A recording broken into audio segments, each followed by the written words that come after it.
The Locked Door.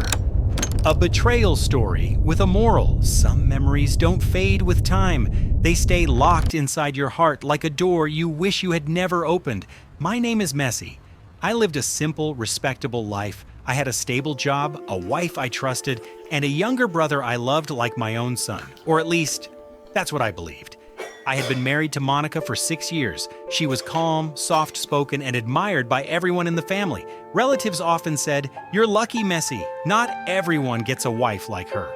My younger brother John lived nearby. I paid for his education, helped him find work, and stood by him during every mistake he made. He called me Bro Messi with pride. Our house felt complete, warm, safe. But some storms arrived silently. For a few weeks, things began to change. Monica started guarding her phone. She smiled at messages but avoided my eyes. Her answers became shorter. Johan began visiting more often, especially when I wasn't home. Once I casually asked Monica, "Why is Hamza coming over so much these days?" She smiled softly and replied, "He's your brother. Why are you overthinking?" And I stopped asking because trust makes you blind before it breaks you. The evening that changed everything. One evening, I returned home earlier than usual. The house was unusually quiet. No television, no sounds from the kitchen. I called out, "Monica," no reply. As I walked upstairs, something caught my attention. The guest room door was locked. That door was never locked. My heartbeat grew louder than my footsteps. I knocked lightly. No answer. I knocked harder. Still nothing. Then I heard movement inside. My hands trembled as I said firmly, "Open the door, now!" After a long pause, the door slowly opened. The locked door didn't lie.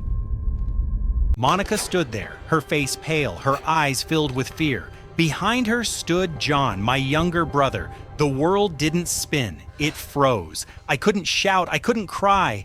I just asked one question quietly greater than, "Why was the door locked?"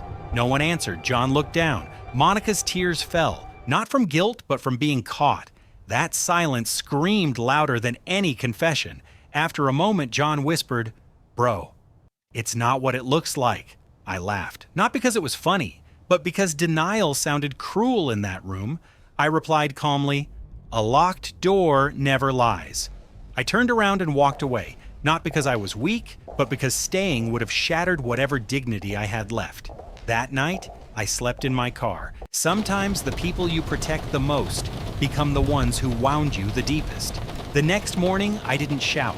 I didn't fight. I didn't ask for explanations. I simply told John to leave my house forever. As for Monica, I chose separation. She cried. She apologized. She blamed loneliness. But betrayal is never an accident. It's a choice. Months passed. The pain stayed, but it changed. I learned something important. Love without respect is an illusion. Family does not mean blind trust, and peace is better than living with lies.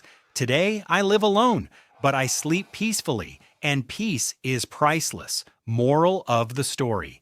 Betrayal hurts the most when it comes from those you trust blindly. Honesty, respect, and boundaries are the foundation of every relationship. Once broken, no apology can lock the door again. If you have faced betrayal in your life too, then don't waste your life living in past. Live your life for today and subscribe the channel with pressing bell icon.